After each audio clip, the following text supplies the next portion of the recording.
Switzerland. Finally today, employment. Well, more than 75% of non-Indigenous Australians are employed compared to just over 45% of Indigenous Australians. And that number is dropping. It was 48% just 3 years ago. The numbers and the trends are going the opposite way to what the government is wishing. And to speak more about that, we spoke earlier with Tudge, the Parliamentary Secretary to the Prime Minister.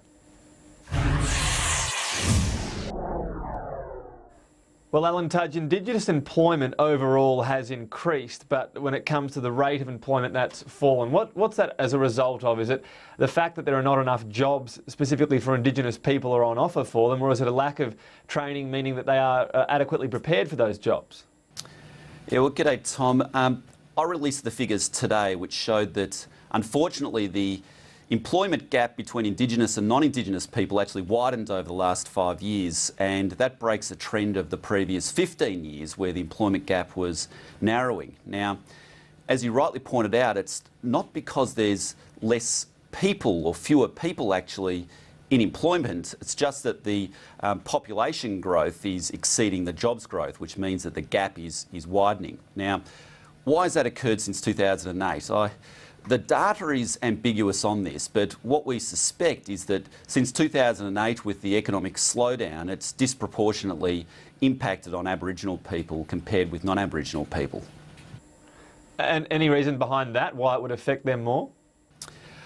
I guess it's because they've traditionally come from a lower skilled base and with fewer skills compared to non-Aboriginal people, and that may be behind it, but we simply don't know. The data's not clear enough. We haven't yet got the industry by industry breakdown, but what we do understand is that the significant majority of the increase in the gap actually occurred in the urban areas, which tends to make us believe that it's due to the overall economic slowdown since 2008 rather than anything else. Okay, we know there are plenty of government initiatives where Indigenous employment or the employment of Indigenous people is favoured somewhat. When it comes to the review of Indigenous employment, we've got Twiggy Forrest heading that up. Now, he has his own program himself, so that's a privately run one. Is that the government's thrust here? Is that what it's going to be, to try to get employees' private business to really be the driver?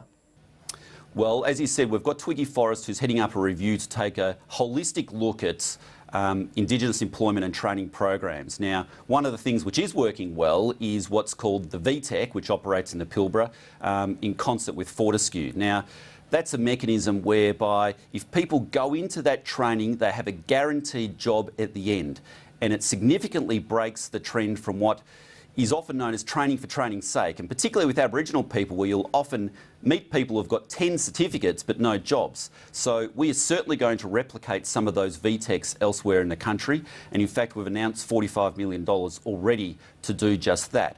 But the review itself will look more broadly than that.